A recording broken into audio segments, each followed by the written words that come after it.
Greetings, friends.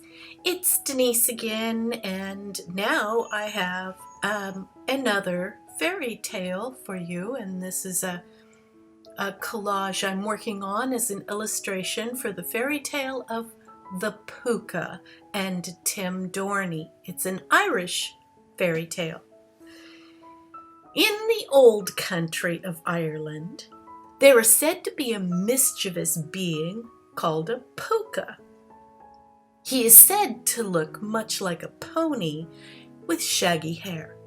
If the Pooka should chance to find a traveler at night, he would play many tricks on the traveler, like hiding the path and then running between the traveler's legs and lifting him up and running away with him.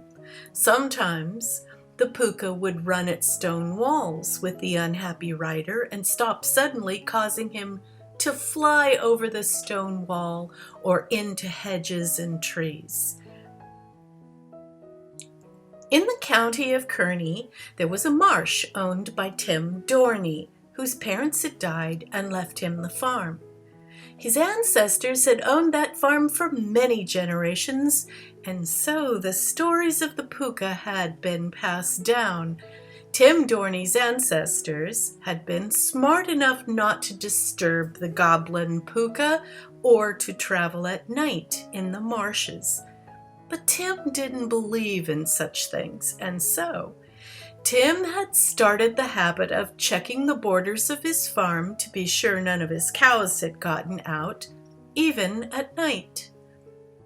One night, returning home from checking his borders, he happened to see a dark-haired, long-haired pony lying across the path in front of him.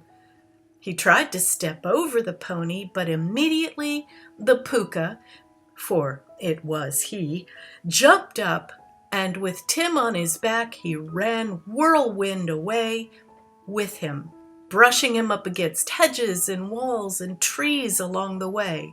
And try as he might, Tim could not throw himself off the terrible beast, as some invisible force held him there. Finally, it appeared that the Pooka would run him off a steep cliff. The nearer they got, the more Tim prayed for deliverance, and by some miracle, the Pooka turned away from the cliff and disappeared into the night, dragging himself home with scrapes and cuts, and having feared for his life, Tim Dorney became very angry. He decided right then and there he would have his revenge on this fiendish magical creature. And so he had prepared a pair of spurs, made for him so sharp that they would goad a rhinoceros to death. And then he made a whip with several strands of rawhide tipped with sharp lead barbs on each one. Thus equipped, he walked the paths and borders of his farm each night, hoping to encounter the dread Pooka again. It was a moonless night in August when again Tim Dorney felt the Pooka dart between his legs and carry him off down the path at breakneck speeds. This time he was not frightened for his life. He thrashed the Pooka about the head and ears with his whip, while all the time thrusting his spears into the sides of the creature. Although the Pooka twisted and turned, trying to throw the farmer off, Tim hung on and continued his punishment until the Pooka groaned and finally laid down in the path, allowing Tim to jump off and walk merrily home. It is said that the Pooka still plays tricks on hapless travelers, but not on the family of Tim Dorney. Actually, I think that this story is much, much longer, like a whole book worth. But I shortened it for the purposes of my children's book. I thought it was a fun story. I had never heard of a Pooka before, but there are many things on heaven and earth that I have not heard of before, and so you too have now heard of a Pooka. In this collage, I have, like many other collages, hidden a few things. There's a drawing of a part of a face in the horse's head, and also a horse's head, a wolf's head, a woman in a long dress, and a part of an alphabet.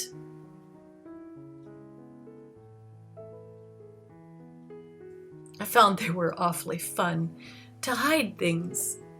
I made Tim Dorney red-headed, as many Irish are.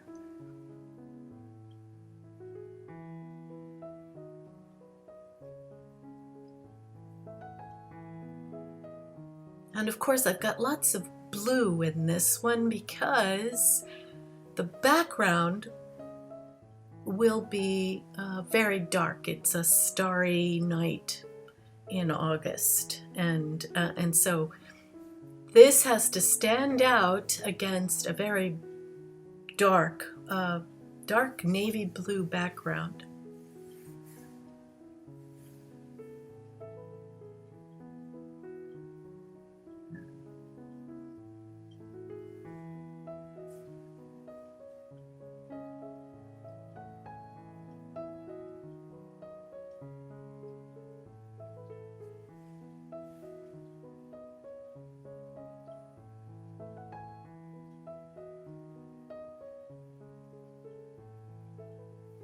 When I get started on a story, after editing it and deciding it will work for my children's book, I begin searching all of my references. I have photos of children that I've taken myself, photos of children that I have gotten from free photo sites like Pixabay and Morguefile, and I search through them to try and find just the right reference that I'm going to need. I used to go out and hire a child to pose for me, but these days with the lockdown and the COVID threat, I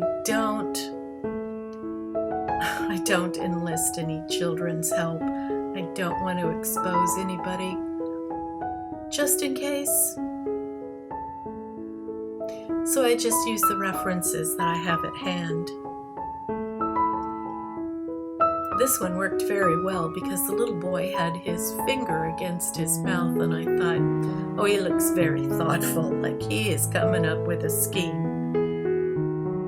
I also found a very great photo reference of a pony who is showing his teeth almost as if he's laughing. And if you have not heard a horse laugh, you haven't heard anything.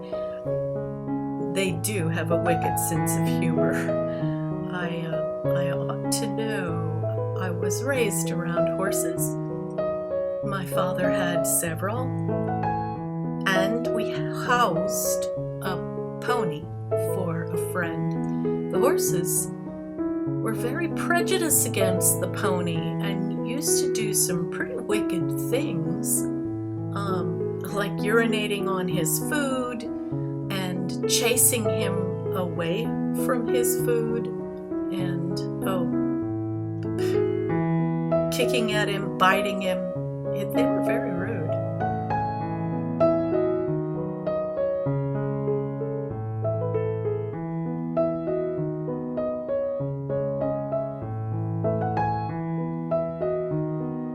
Once I had a horse who did not want to go for a ride, and as I saddled him and got up on him, he decided to take off with me and run breakneck, as the story says, right up to a fence and then stop on a bullet, making me fly over his head and into the fence. That hurt a lot, I have to tell you, and if my dad hadn't made me get back up and get back on him, I probably would have given up riding forever right then and there. That was not a fun experience.